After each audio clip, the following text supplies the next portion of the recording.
Halo semua, perkenalkan saya Steffi. Dan saya Jessie. Kami mewakili SMP Santa Ursula Jakarta mengikuti lomba Science Show dengan membawa proyek kami berjudul Fun Things to Do with Science. Kali ini kita bakal eksperimen sama air. Kalian bisa tebak gak nih kita bakal ngapain? Saksikan sampai akhir ya.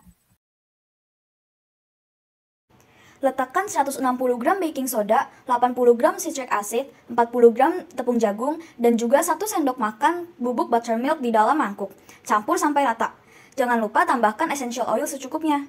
Steph, kan kita lagi ngebuat bath bomb kan? Gimana sambil kita ngerjain step by stepnya, sambil bahas science behind bath bomb?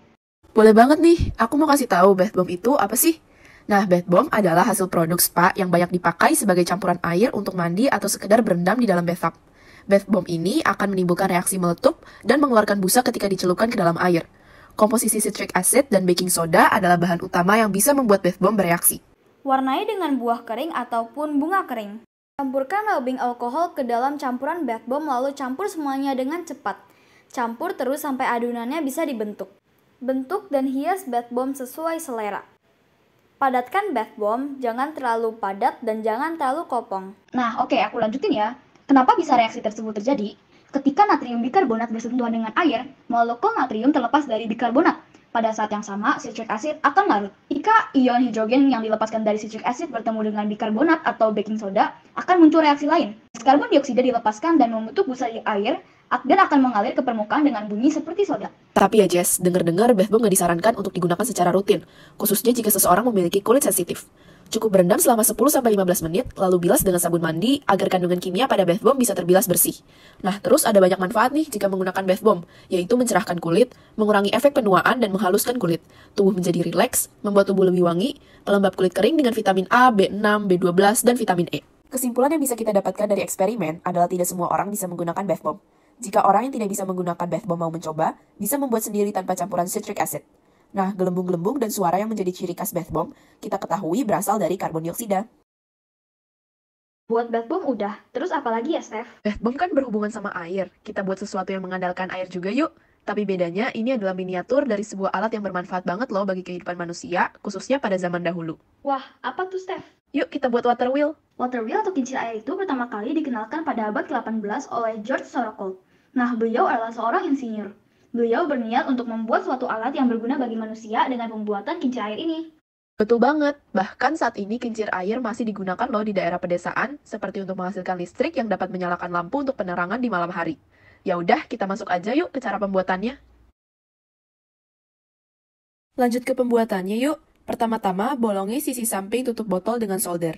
Lalu masukkan tusuk sate ke dalam bolongan tersebut. Buatlah hal yang sama pada 8 tutup botol.